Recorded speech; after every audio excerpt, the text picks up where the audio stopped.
Every morning when I get up, I find a little time before I meditate on reflection and sometimes reading a poem. So this morning when I came to my desk, I saw this little note, which is a poem from Shakespeare, Sonnet 64, I believe. It was lying on my desk here. And here it is. That time will come and take my love away. That time will come and take my love away.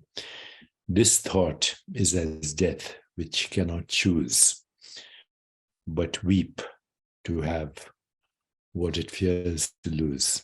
Weep to have what it fears to lose. And then I found this tattered copy of Gitanjali from Rabindranath Tagore. That last poem was from Shakespeare. There are a couple of poems here that I think are very relevant to what I'm going to say. I was not aware of the moment when I first crossed the threshold of this life. What was the power that made me open out? What was the power that made me open out into this vast mystery, like a bud in the forest at midnight? When in the morning I looked upon the light, I felt in a moment that I was no stranger in this world, that the inscrutable without name and form had taken me in its name in the form of my mother. Even so, in death, the same unknown will appear as ever known to me. And because I love this life, I know I shall love death as well. The child cries out when from the right breast the mother takes it away, only in the very next moment to find in the left one its consolation. Okay, so what else? I have a couple of other poems here that are very meaningful to me. And so I'll read one more from this tattered copy of Tagore. Time is endless in your hands, my lord. There is none to count your minutes. Days and nights pass and ages bloom and fade like flowers. You know how to wait. Your centuries follow each other, perfecting a small wildflower. We have no time to lose, and having no time, we must scramble for our chances. We are too poor to be late. And thus it is that time goes by, while I give it to every querulous man who claims it, and your altar is empty of all offerings to the last. At the end of the day, I hasten in fear lest your gate be shut. But I find that yet there is time. And one final one. On many an idle day have I grieved over lost time. But it is never lost, my Lord. You have taken every moment of my life in your own hands. Hidden in the heart of things, you are nourishing seeds into sprouts, buds into blossoms, and ripening flowers into fruitfulness. I was tired and sleeping on my idle bed and imagined all work had ceased. In the morning, I woke up and found my garden full with wonders of flowers. So as I woke up this morning and read these poems, I had many reflections. First of all, the reflections of my own childhood, when I first became aware that I was a boy, that I had a mother, a father in a military uniform, that there were holidays and festivals and adventures and sights and sceneries and sounds and whistles and colors and forms and tastes and textures and fragrances. And all this happened by itself, just by being born. Just by being born. There was no attempt. My parents spoke in Hindi and English, and I imbibed it. It became natural. It wasn't a learned process, but I heard Urdu and I became a natural at that too. And there were snippets of Farsi, and I became a natural at that. And I never questioned my own existence. So I went to medical school and became a doctor thinking I would understand life, but it all began with seeing a dead body, which was quite unnerving, and trying to figure out what life was by looking at a dead body. And then, of course, there's physiology and anatomy and biochemistry and physics and math and endless pursuit of knowledge. And slowly, I kind of, in the beginning of my medical career, abandoned the search for truth through poetry or reflection or meditation or inquiry or transcendence. Science became the Holy Grail. Science became the Holy Grail. Science as a system of predicting the future of experiments, the results of experiments. And then I started to wonder about some of the most basic tenets of philosophy, theology, religion, mythology, and science. They all deal with mystery. They all deal with mystery.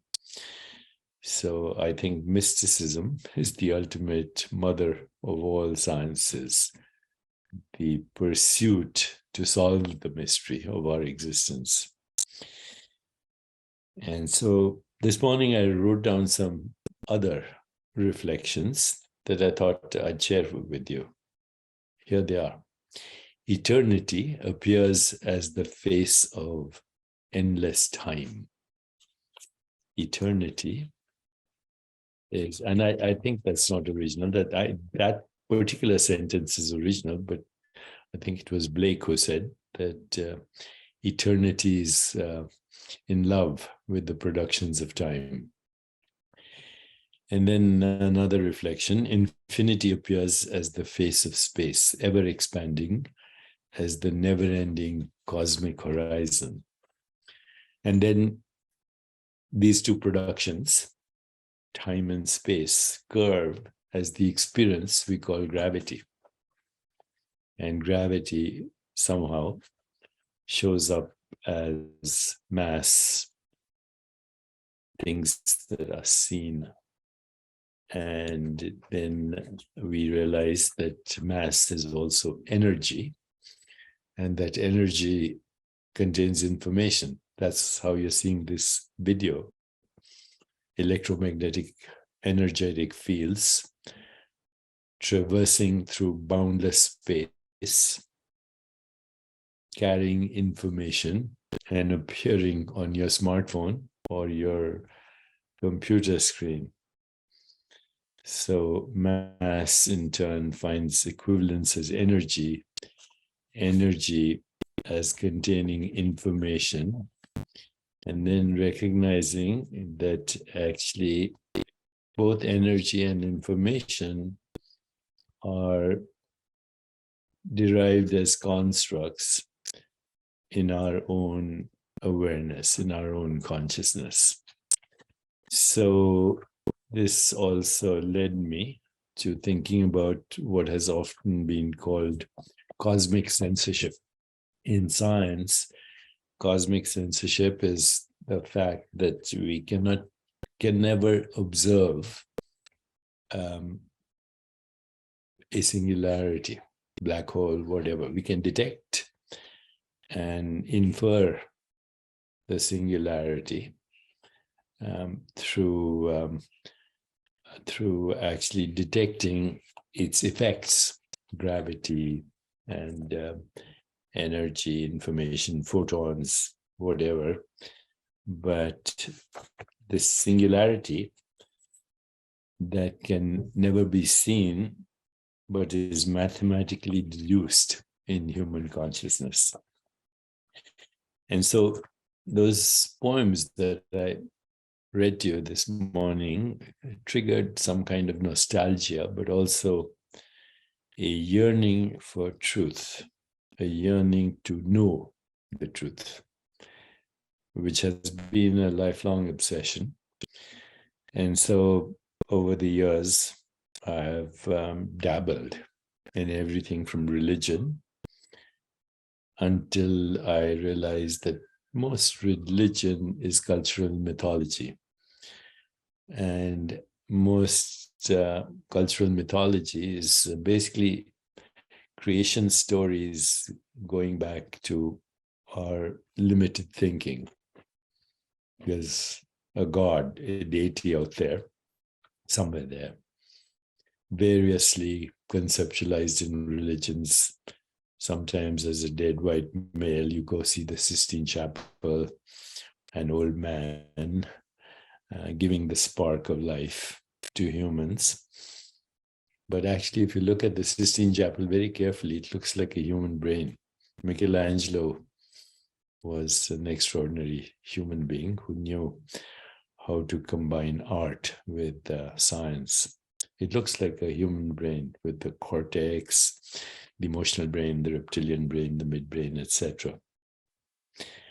But in any case, humans have visualized or conceptualized God as some kind of deity, male, female, gods, goddesses, etc. Symbolic representations of our yearning for the non-conceptualizable, non-perceivable entity that we call infinite being. Infinite being. Being just means nature of existence. It's an ontological term. The nature of being is the nature of existence, which can be experienced as form and phenomena, but actually even the form and phenomena are perceptual activities in our own consciousness. And so this has led me over the years to all kinds of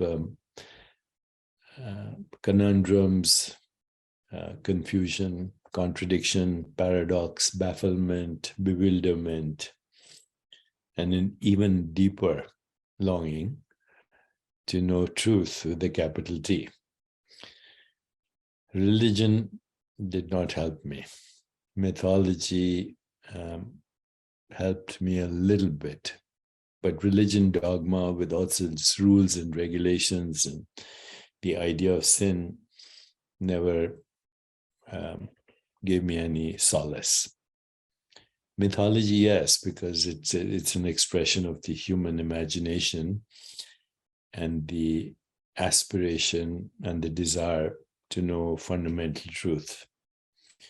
And then came philosophy, the study of what we call ontology, the nature of being, epistemology, the methods of knowing and the limitations of knowing, including the capacities of the human brain, epistemology.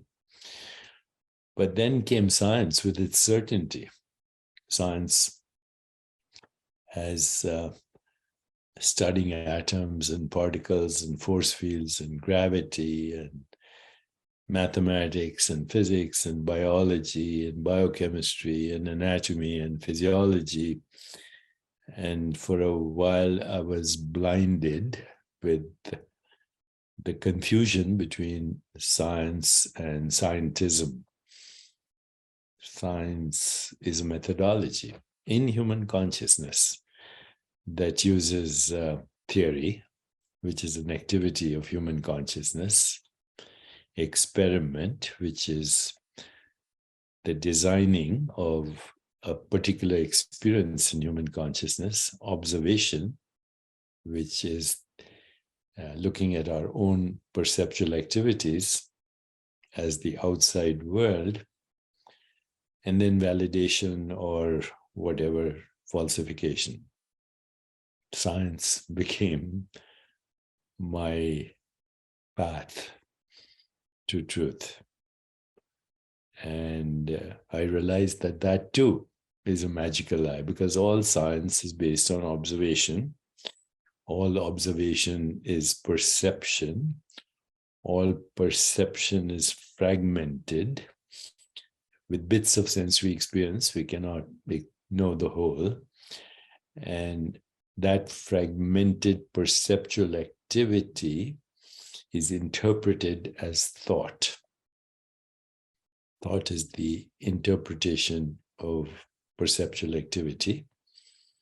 Perceptual activity is fragmented, can never know the whole, with bits of its sensory experience, limited range, Umwelt, bandwidth of sensory experience.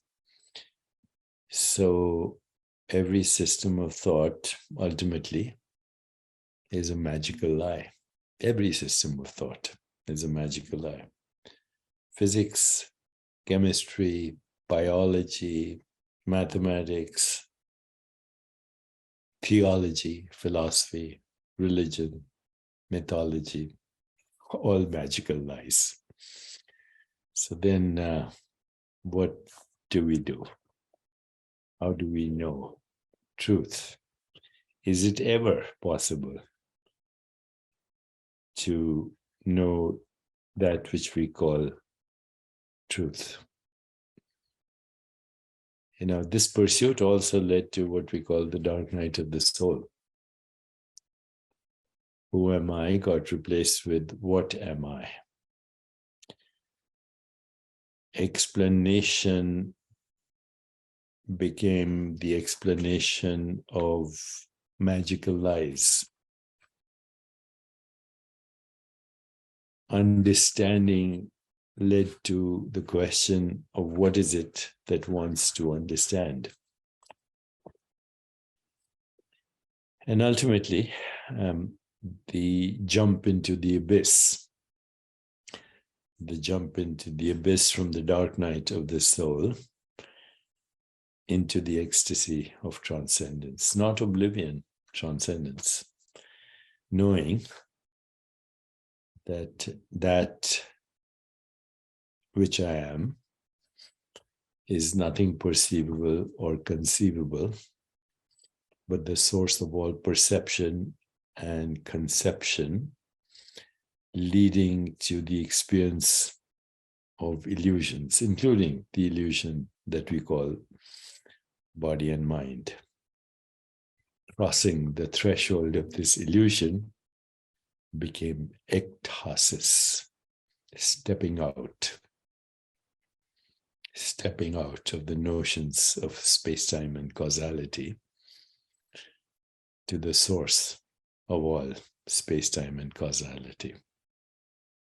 The seer that cannot be seen. The seer that cannot be seen. The thinker that cannot be thought.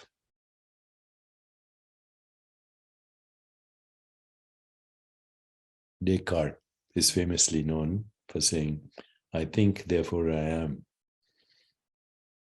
No, sir. No, Mr. Descartes. I am, therefore I think. But all thinking also leads to magical lies. So, what to do? Well, Rumi comes to the rescue. Exchange your cleverness for bewilderment. And in the surrender to that bewilderment, perhaps there will be the jump into the abyss of the ocean of ecstasy. Endless abyss, no bottom to the abyss. ocean of ecstasy that emerges as the symmetry breaking of the singularity, the entanglement and superposition of infinite possibilities, that is so magnificent, so awesome, so scary, so bewildering, and so humbling as what I call I am. I am the ultimate mystery. That is the mystery of all mysteries. I know this sounds rambling, but what the heck, Christmas is coming, a time to be merry, but also a time to reflect. Merry Christmas, my friends. Another magical lie.